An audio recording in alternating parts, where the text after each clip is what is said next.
நீ உண்மையாவே ஸ்ட்ராங்கா அப்போ சைலண்டா இரு. Silence is the real strength. யார் வேணாலும் சீன் போடலாம், யார் வேணாலும் சண்டை போடலாம், யார் வேணாலும் சவுண்ட் விடலாம். ஆனா என்ன நடந்தாலும் ரியாக்டே பண்ணாம சைலண்டா போக்கஸ்டா அவன் வேலையை மட்டும் பாக்குறான்னா he is very strong.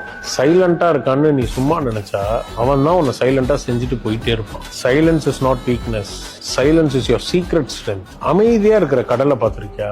பார்க்க தான் காமா இருக்கும். அது காமா இருக்குன்னு காலை விட்டனா அதோட ஆழம் உன்னை காலி பண்ணிடும். சும்மா இருக்கிறவன சும்மா இல்லாம சும்மா போய் வம்பிழுத்தன்னு வச்சுக்கோ, சும்மாவே உன்னை செஞ்சுட்டு போயிடுவான். டேய் சும்மாறா.